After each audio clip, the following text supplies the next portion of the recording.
Catherine R. Pangilinan, and today I will show you how to derive the formula or the volume formula of a sphere. So we have here a 3D illustration of sphere.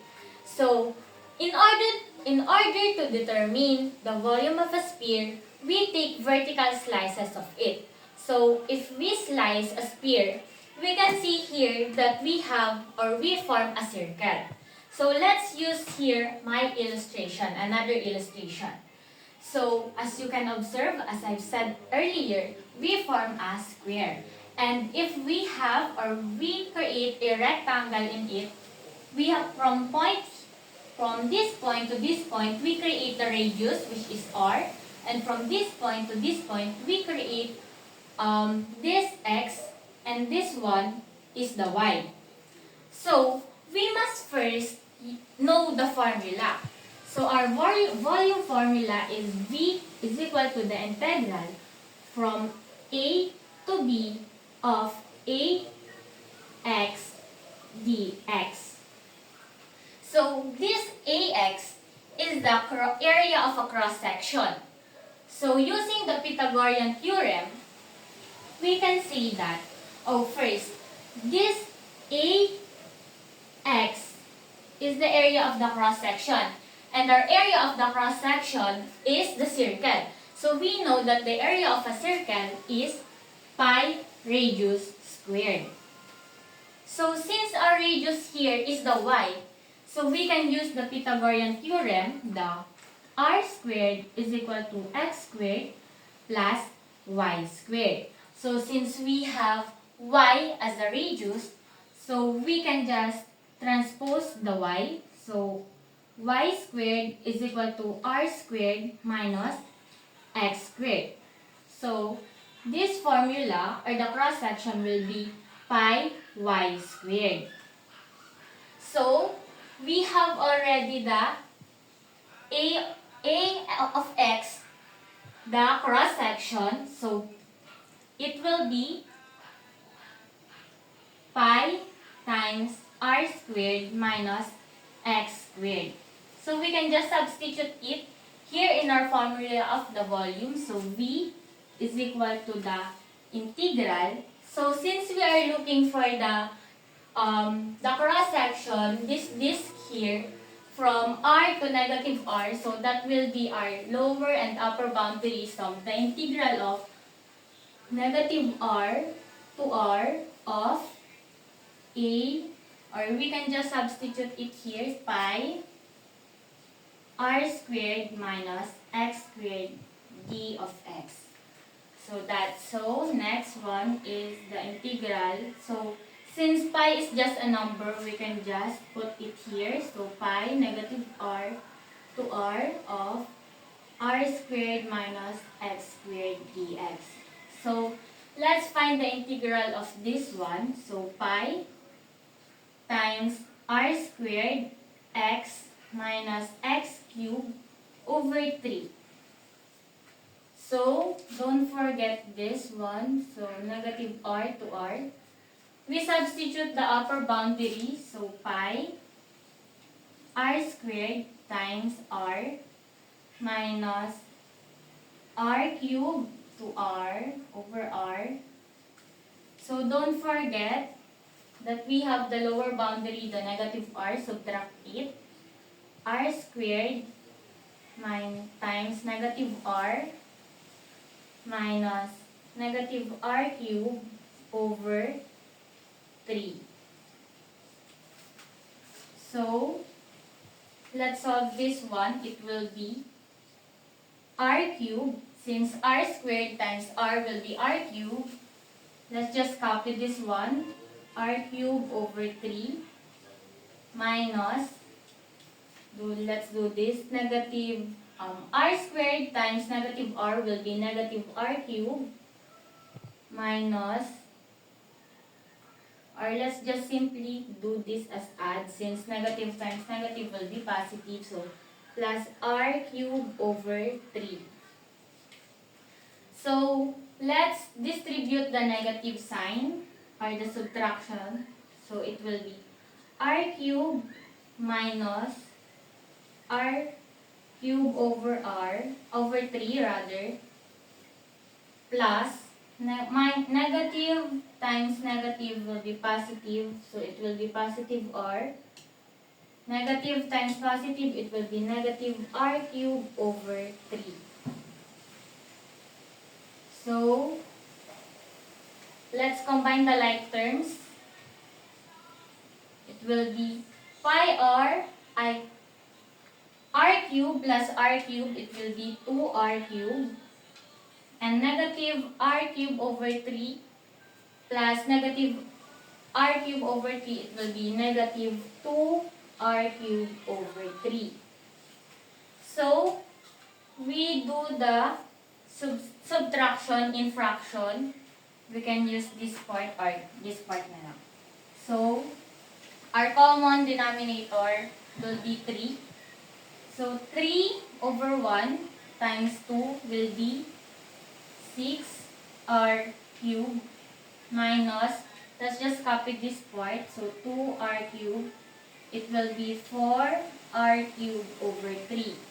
So, pi 4r cube over 3.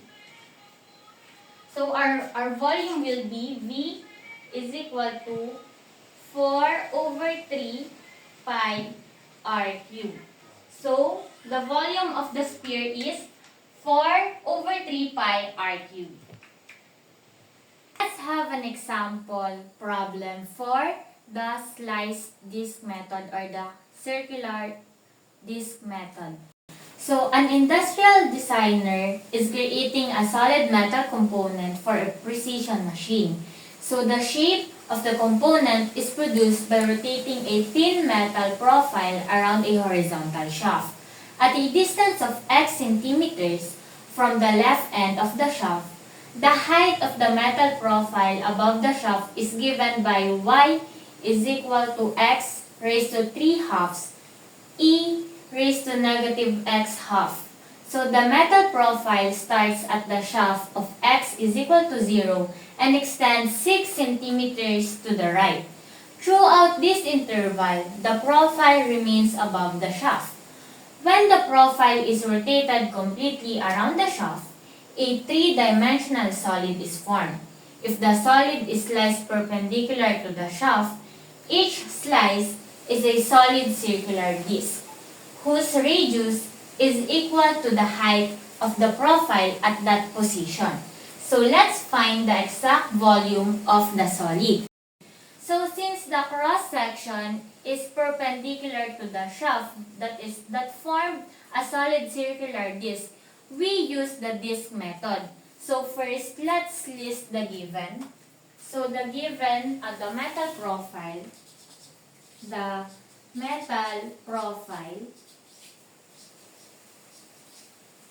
is y is equal to x raised to 3 over 2 times e raised to negative x over 2.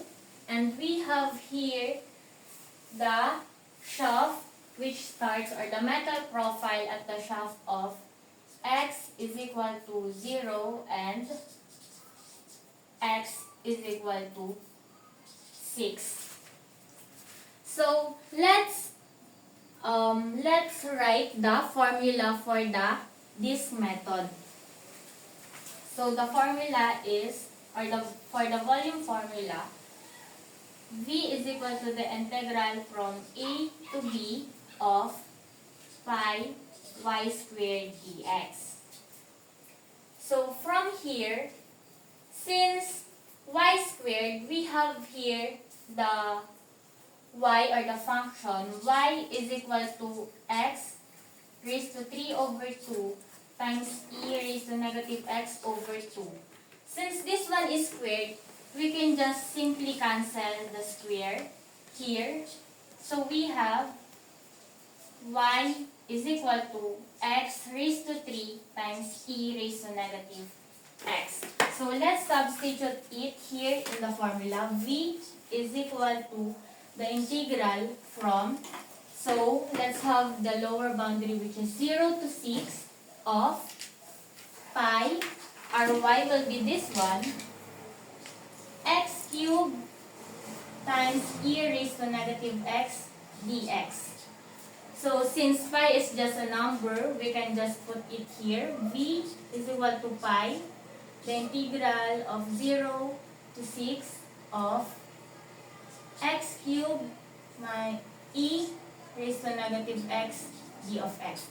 So, let's find the integral of x cubed times e raised to negative x. Since this is a two type of function, x cubed is different to e raised to negative x, we use the integration by parts. So the formula for integration by parts is u dv is equal to uv minus the integral of v du. So here in our equation, or this formula, ru will be x cubed, and our du will be the derivative of x cubed is 3x squared, and our dv will be e raised to negative x, and our v raised to negative x. It will be same. However, since our exponent is negative, we will also put negative sign here. So, we already have all the variables or all the numbers that needed for this equation. We just need to substitute it. So, our u will be x cubed. Our v will be negative e raised to negative x. Subtract to the integral of our v, negative e raised to negative x, times our du will, that is 3x squared dx. So, don't forget to put dx here. So, now, it will be equal to x cubed times negative e raised to negative x minus, so since this 2 is just a number, we can simply put it here outside the integral. So, we put it outside, it will be plus this one. So, it will be plus 3 times the integral of x cubed e raised to negative x dx. So, x squared pala to, x squared. So, since this one, hindi pa rin tapos yung pagkakaroon niya ng integral. So, we will have a second integration. So, we will put here 1 sub 1. So, x cubed plus 3. So, we will put parentheses here. In this part, our u sub 2 will be x squared, and our du sub 2 will be 2x. And our dv sub 2 will be e raised to negative x. Same with this dv sub 1. And our v sub 2 will also be like v sub 1. Negative e raised to negative x. So, we also input this given or these digits here in our formula. So, u will be x squared. So, we put it here.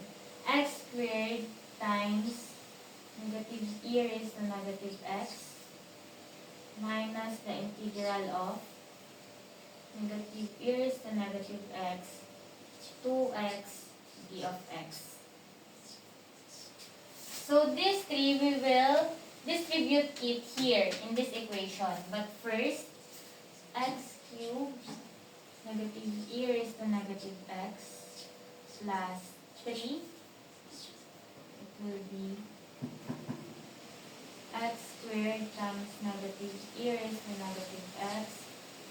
So, this 2 is just also a number like what we did in here. We put 2 outside the integral. So, it will be negative 2. Oh, no. It will be positive 2. The integral of x e raised to negative x d of x. Like that.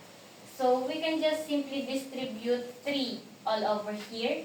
So, x cubed negative e raised to negative x plus, oh, since 3 times x squared, it will be 3x squared. But since x squared times negative e raised to negative x squared, x will be negative x squared e raised to negative x. So this one will be negative 3x squared e negative x.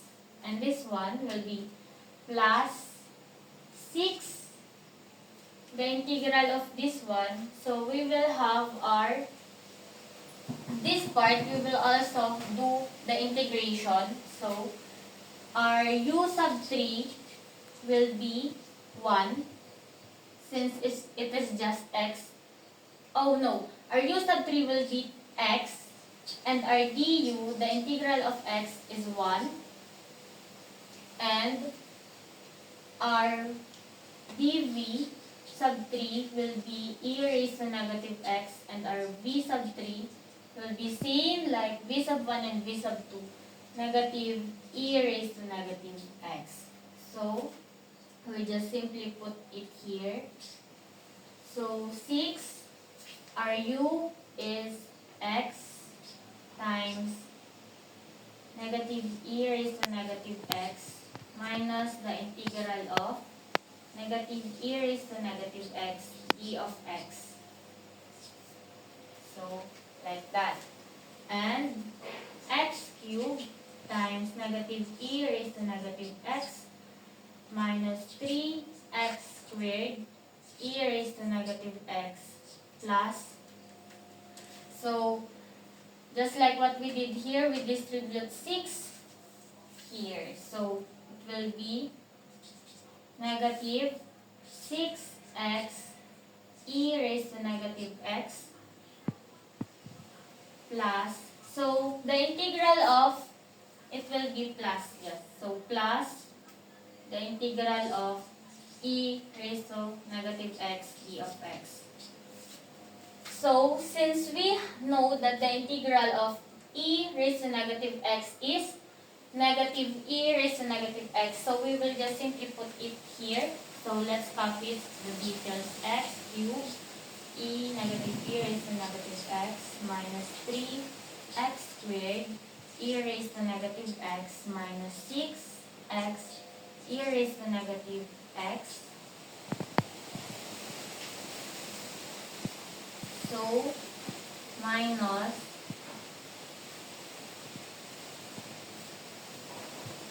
this one, 6 e raised to negative x. Since this one, we will still distribute 6 in here. So, linawin lang natin dito. So, hindi pa pala natin, we will not distribute this 6 pa since we need to know the integral of this one. So, this one. So, we know that the integral of e raised to negative x is negative e raised to x. So, it will be negative e raised to x. So, x cubed negative e raised to negative x minus 3x squared e raised to negative x minus 6x e raised to negative x minus 6 e raised to negative x. So this one, this equation that we form here, we will substitute it now in our formula in this one. So v is equal to the 2 pi, the integral from 0 to 6. So our x cubed times e raised to negative x will be this one. X cubed, we can just, this one. Pwede na natin siya pagsamahin. It will be negative x cubed e raised to negative x minus 3x squared e raised to negative x minus 6x e raised to negative x minus 6 e raised to negative x. So, since we can observe that in this equation, it all have e raised to negative x. So we can factor it out pala. So it will be equals to pi, the integral from 0 to 6. So negative e raised to negative x, it will be x cubed plus 3x squared plus 6x plus 6. And it will be like this. So, we will now, oh no, since this one is the integral, we can just put it here, like this one. So, we can put it here.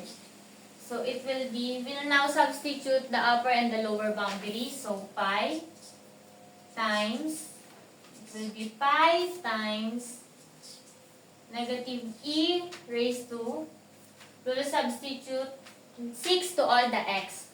So, it will be negative 6 times 6 cubed plus 3 times 6 squared plus 6 times 6 plus 6. So, 0, we will also substitute 0 to all the x. But since it is 0, we know that if the exponent is 0, so negative e raised to 0, it will be 1. 0 cubed will be 0, 3 times 0 will be 0, 6 times 0 will be 0, and we know that there is a constant number 6. So we can just simply put plus 6 here, since negative times negative will be positive 6. It will be pi times negative e raised to negative 6. 6 cubed is 216. So 216 plus 3. 6 squared is 36 times 3 is 108. Plus 6 times 6, 36 plus 6. So we will have pi times negative e raised to negative 6 times this one. So the answer in this one is 366. 366 plus 6. So in this one, we can just multiply this. So it will be v is equal to pi times 6, this one 6, minus 366 e raised to negative raised to negative 6 centimeter cube. So this is our volume for the solid of this problem. So we have v is equal to pi times 6 minus 366 e raised to negative 6 centimeter cube. So let's have another example. The problem is, Ronald is repairing his car and needs to make a solid metal part.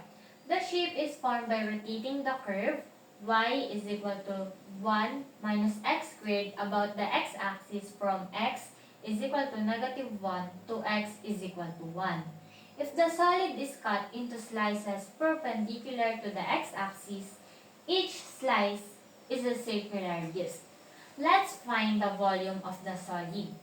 So since the solid is sliced perpendicular to the x-axis, we will also use the disc method. First, let's write the given. So this part will be the radius. So r is equal to 1 minus x squared, the y. So our limits of integration is x is equal to negative 1 and x is equal to 1. So this is also a y.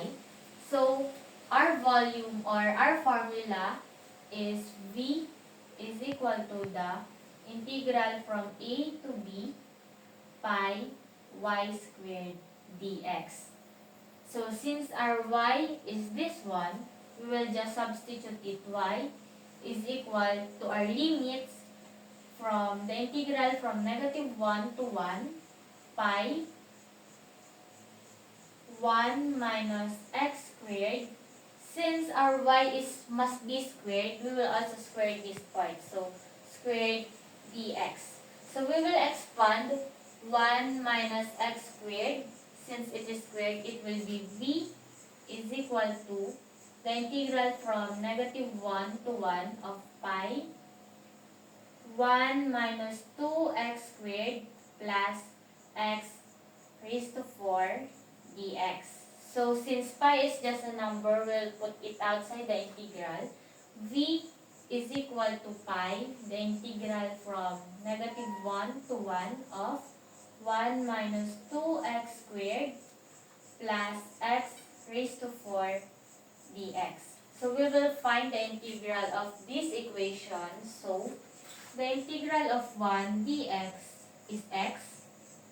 The integral of x squared dx is x cubed over 3. And the integral of x raised to 4 dx is x raised to 5 over 5.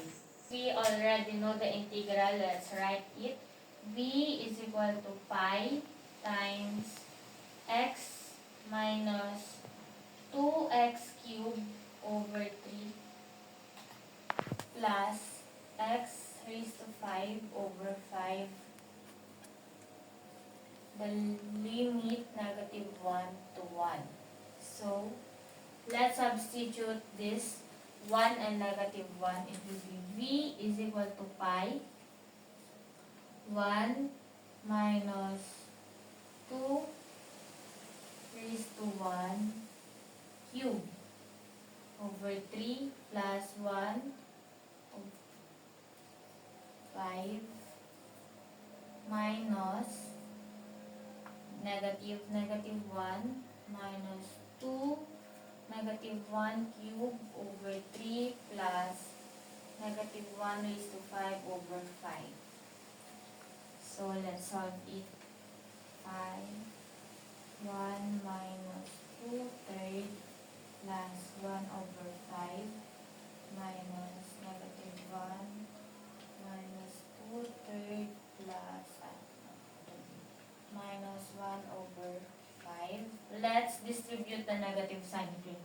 V equals pi 1 minus 2 third plus 1 over 5 plus 1 plus 2 third. It will be plus here. So, this one will be minus 2 third plus 1 over 5. So, let's combine like terms. V is equal to pi 2 minus 4 third plus 2 fifths. So, let's make it a similar fraction. So, we can see that the denominator is 15. 15 times 2, 30 minus 5, 20 plus 3, 6. So, the answer will be 16 over 15. So, V is equal to pi 16 over 15. V is equal to 16 over 15 pi cubic units. So, the volume of the solid is 16 over 15 pi cubic units. I hope it is clear for you. See you on the next video. Bye!